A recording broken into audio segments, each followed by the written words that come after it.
الصلاة والسلام عليك يا رسول الله وعلى آلك وأصحابك يا حبيب الله الصلاة والسلام عليك يا نبي الله وعلى آلك وأصحابك يا نور الله۔ درود پاک کی فضیلت پر بڑی پیاری حدیث پاک سرکار مدینہ صلی اللہ تعالی علیہ وسلم کا فرمان عافیت نشان ہے، اے لوگو بے شک بروز قیامت اس کی دہشتوں اور حساب کتاب سے جلد نجات پانے والا شخص وہ ہوگا جس نے تم میں سے مجھ پر دنیا کے اندر بکثرت درود شریف پڑھے ہوں گے۔ ہم الحمدللہ ہر جمعے ہی تقریباً یہ حدیث پاک سنتے ہیں کہ جس کا مضمون ہے کہ جو کوئی شخص جمعہ کے دن 200 بار درود پاک پڑھے، حدیث پاک کے مضمون کے مطابق اس کے 200 برس کے گناہ معاف کر دیے جاتے ہیں۔ صلو علی الحبیب صلی اللہ تعالی علی محمد صلی اللہ علیہ وسلم۔ ایک بزرگ کا واقعہ ہے کہ وہ کاروبار کے لیے، روزگار کے لیے ایک بار کسی جنگل سے گزر رہے تھے اور کام کے لیے گھر سے نکلے تھے۔ عبادت گزار بھی تھے مگر ظاہر روزی بھی کمانی تھی، مگر اچانک انہوں نے ایک منظر دیکھا کہ ایک لومڑی ہے، بڑی فربا ہے، تر و تازہ ہے، اور اس کے ہاتھ پیر بھی نہیں ہیں اور وہ اندھی بھی ہے۔ اب حیران ہو گئے کہ اس کے پاس تو نہ ہاتھ پیر ہیں، نہ آنکھیں ہیں، نہ دیکھ سکتی ہے، نہ چل پھر سکتی ہے، تو یہ کھاتی کیسے، اس کے کھانے کا انتظام کیسے ہوتا ہوگا؟ اسی شش و پنج میں تھے، آپ بیٹھ گئے۔ اچانک آپ نے دیکھا کہ زمین شک ہوئی اور 2 پیالے نکلے، ایک شہد کا اور ایک دودھ کا۔ مگر آپ پھر سوچنے لگے کہ یہ پیالے تک پہنچے گی کیسے؟ اب کیا ہوا کہ تھوڑی دیر بعد انہوں نے دیکھا کہ قریب پہاڑ سے ایک سفید چہرے والے نورانی بزرگ وہ اوپر سے تشریف لائے اور اپنے ہاتھوں سے لومڑی کو یہ دونوں پیالے پلائے، پھر پیالے زمین کے اندر چلے گئے اور وہ بزرگ واپس جانے لگے۔ تو یہ جو عبادت گزار شخص تھے، بزرگ تھے، یہ دوڑے اور جا کر ان کا دامن تھام لیا کہ حضور آپ تعارف تو کروائیں، آپ کون ہیں اور آپ کیوں یہ آئے تھے اس لومڑی کو یہ کھانا کھلانے؟ تو انہوں نے کہا کہ میں اللہ کے فرشتوں میں سے ایک فرشتہ ہوں اور میری ایک ڈیوٹی ہے کہ میں صبح و شام یہاں پر آؤں اور اس لومڑی کو اپنے ہاتھوں سے جو غذا ہے وہ کھلاؤں۔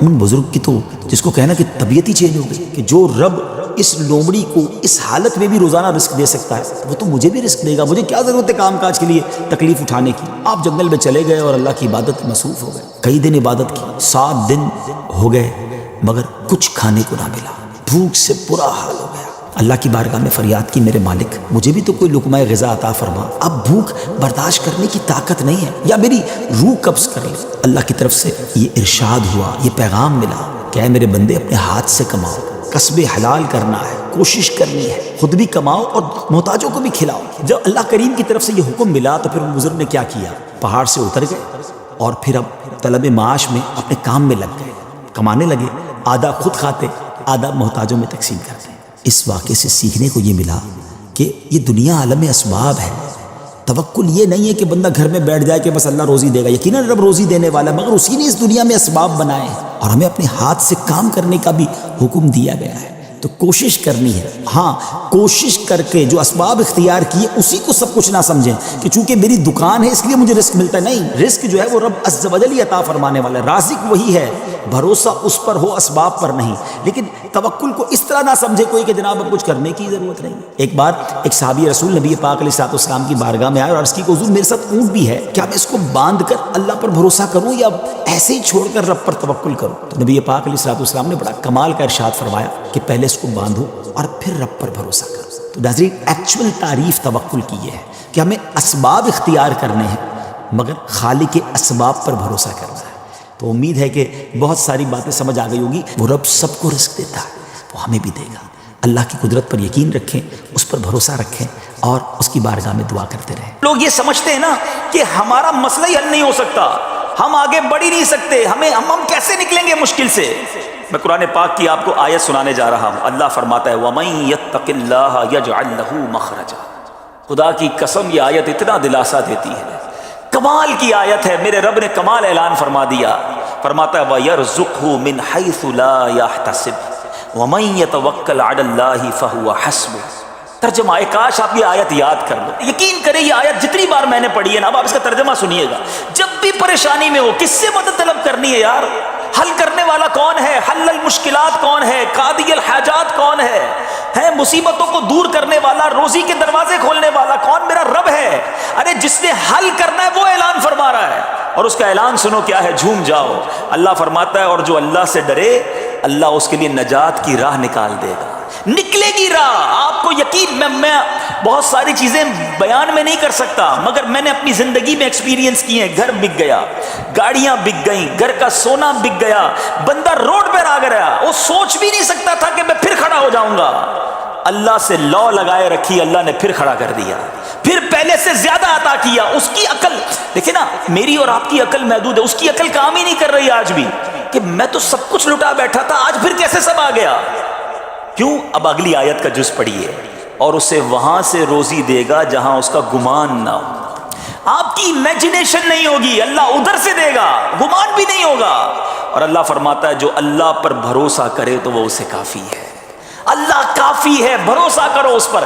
پرابلم یہ ہمیں سب پر بھروسہ ہے، ہمیں کسی اور ادارے پر بھروسہ ہے، ہمیں کسی اور شخصیت پر بھروسہ ہے، ہمیں کسی دوست پر بھروسہ ہے، یار یہ میرا ہاتھ پکڑ لینا میرے مسئلے حل کر دے گا، یہ میرے پیچھے کھڑا ہے میرا پرابلم سالو ہو جائے گا، میں اس ادارے میں چلا جاؤں میرے مسائل سارے حل ہو جائیں گے۔ کیوں؟ تمہیں سب پر بھروسہ ہے، اپنے رب پر بھروسہ نہیں ہے۔ جس دن رب پر بھروسہ کر لیا نا، اس دن طبیعت ہری بھری ہو جائے گی۔ اللہ کے فیصلوں پر یقین کرنا آ گیا، مشکلیں آسان ہو جائیں گی۔ حضرت ابو ہریرہ رضی اللہ تعالیٰ کہتے ہیں رمضان کے دن تھے اور نبی پاک علیہ الصلوۃ والسلام نے جو جمع ہوا تھا مال وغیرہ زکوٰۃ وغیرہ، اس کی نگہبانی میرے ذمہ لگائی تھی۔ کہتے ہیں میں رات اس کی نگہبانی پہ تھا، ایک چور آیا، اناج اپنے تھیلے میں بھرنے لگا۔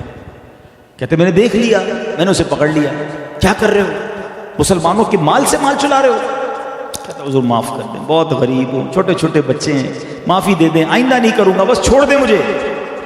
حضرت ابو ہریرہ کہتے ہیں مجھے رحم آیا، میں نے چھوڑ دیا اسے۔ صبح گیا بارگاہ رسالت، آقا فرماتے ہیں ابو ہریرہ تمہارے رات والے چور کا کیا ہوا؟ نبی پاک کو کیسے پتا چلا؟ آج تو سی سی ٹی وی لگاتے ہیں نا گوڈاؤن میں، سیٹ صاحب دیکھ لیتے ہیں رات کو کیا ہوا تھا۔ میرے آقا علیہ الصلوۃ والسلام کی نگاہ عنایت کیسی ہے کہ رات جو ابو ہریرہ کے ساتھ ہو رہا ہے آقا خود ارشاد فرما رہے ہیں۔ جبھی تو بریلی کے تاجدار لکھتے ہیں نا، سر عرش پر ہے تیری گزر، دل فرش پر ہے تیری نظر، سر عرش پر ہے تیری گزر، دل فرش پر ہے تیری نظر، ملکوت و ملک میں کوئی شے نہیں وہ جو تجھ پہ آیا نہیں، اور کوئی غیب کیا تم سے نہا ہو بھلا، آقا جب نہ خدا ہی چھپا تم پہ کروڑوں درود۔ حضرت ابو ہریرہ کہتے ہیں آقا چور تھا، پکڑ لیا تھا، مگر بڑی منتیں کرنے لگا، معافیاں مانگنے لگا، حضور مجھے بڑا رحم آیا، میں نے اسے چھوڑ دیا۔ آقا فرماتے اے ابو ہریرہ بہت بڑا جھوٹا ہے، تو پھر آئے گا۔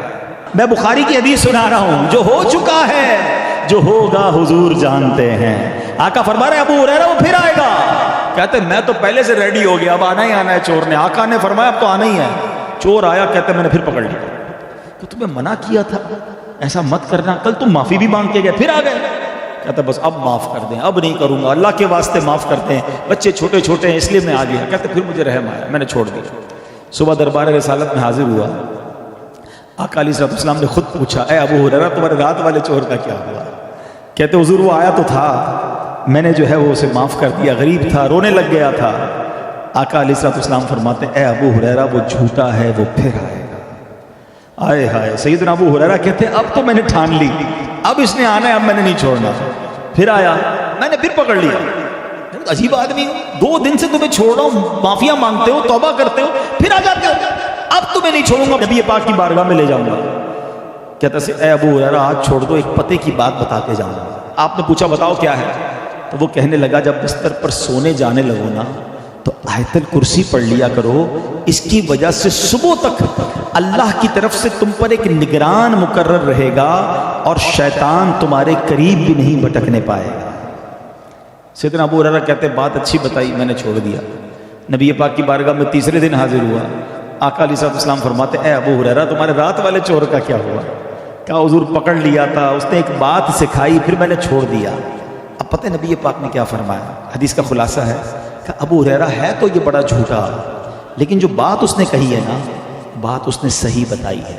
تم جانتے ہو ابو ہریرہ 3 راتوں سے تمہارے پاس کون آ رہا تھا؟ کوئی اور نہیں، وہ شیطان تھا۔ اللہ اکبر۔ یہاں نبی پاک کے علم غیب کا بھی پتہ چلا، اللہ نے اپنے حبیب علیہ الصلوۃ والسلام کو کیسا علم عطا فرمایا یہ بھی سیکھنے کو ملا۔ اور دوسری بات یہ سیکھنے کو ملی کہ رات اگر سوتے وقت کوئی آیت الکرسی پڑھ لے تو سبحان اللہ اس کا فائدہ کیا ہوگا کہ صبح تک ایک فرشتہ اس کا نگہبان بن جائے گا، لوگ گھر کے باہر گارڈ بٹھاتے ہیں، میں تمہارے